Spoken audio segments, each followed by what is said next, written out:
सैदा भी हम कहाँ जा रहे हैं? अभी हम आपकी बर्थडे की थोड़ी शॉपिंग करने जा रहे हैं। मेरी और आर्यन की बर्थडे की ज़्यादातर आर्यन ही की है। आर्यन के लिए केक बनाना है, आर्यन के लिए केक के ऊपर डिज़ाइन की चीज़ें लेनी है, आर्यन के लिए तोहफे लेने हैं, आर्यन के लिए चॉकलेट्स लेनी है, आर्यन के लिए डिनर की तैयारी करनी है। उसमें नहीं होता, जिसमें फुटबॉल होता है उसमें डिजाइन नहीं।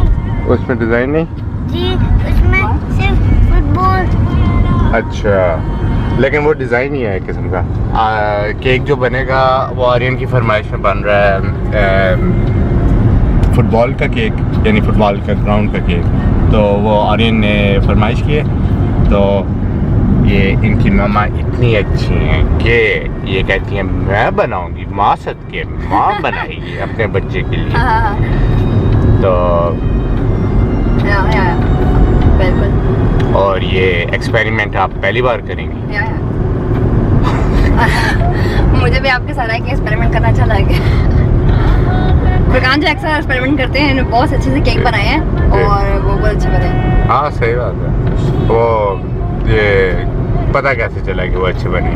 उन्होंने खुद ही बताया? नहीं, मैंने खा के बताया। आपने उन सब के खा के बताए? किन सबके? जिन्होंने एक्सपेरिमेंट किए?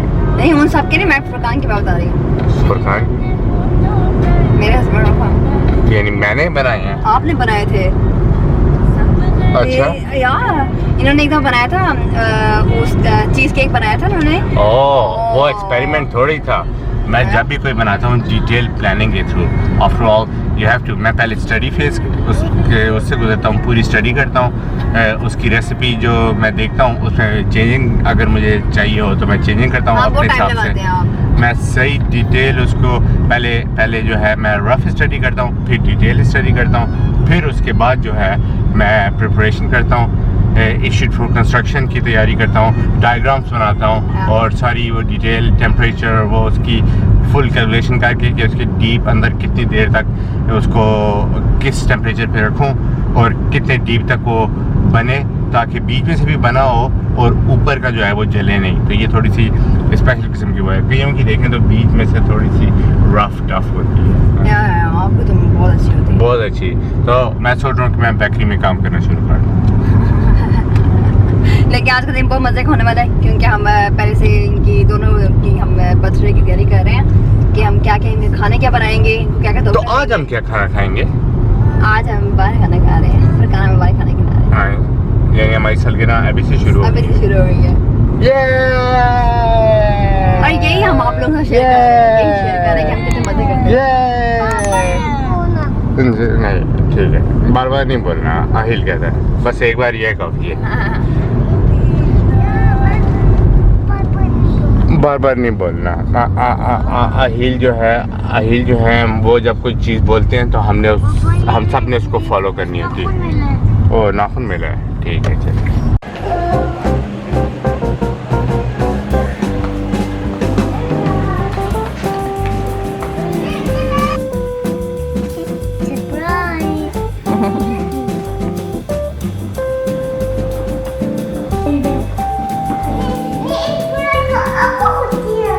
आहिल ऊपर जाए स्लाइड पे जाए।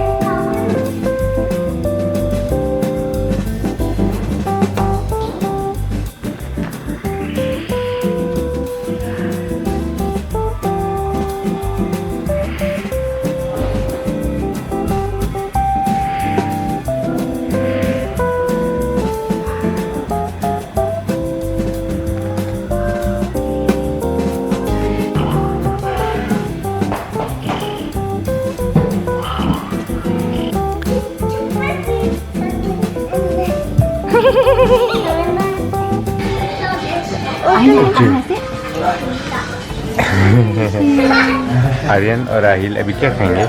पिज़्ज़ा।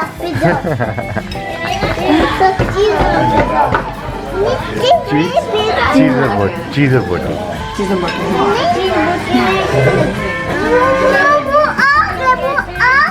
जी आ गए।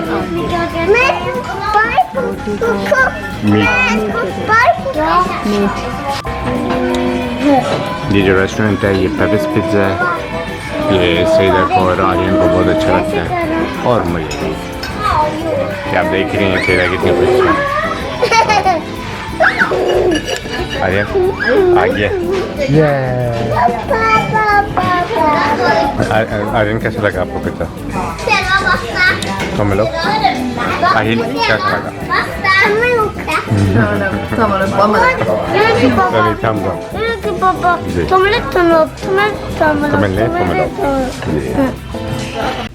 जी हाँ, तो अभी हमारी सेलिब्रेशन शुरू हो चुकी है और हमने आज सबसे पहले पिज़्ज़ा खाया है। बहुत मज़े का पिज़्ज़ा था, बहुत मज़ा आया। बहुत बहुत शुक्रिया फरकान।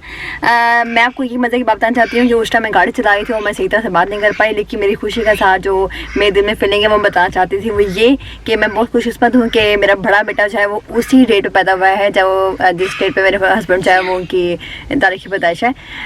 ये मेरी बहुत बड़े एजाज़ की बात है, ये हर एक की किस्मत में नहीं होता। तो मैं बहुत खुश हूँ कि मेरा बेटा और मेरे हस्बैंड दोनों एक ही डेट पे पैदा हुए हैं। तो इसी सेलिब्रेशन को हम आपके साथ मनाएंगे, मिलके आपके सामने शेयर करूँगी। आने वाले ब्लॉग्स में हमारे साथ रहिएगा, तो आपको बताऊँगी कि मैं उन दोनों की कैसे तैयारी करती हूँ।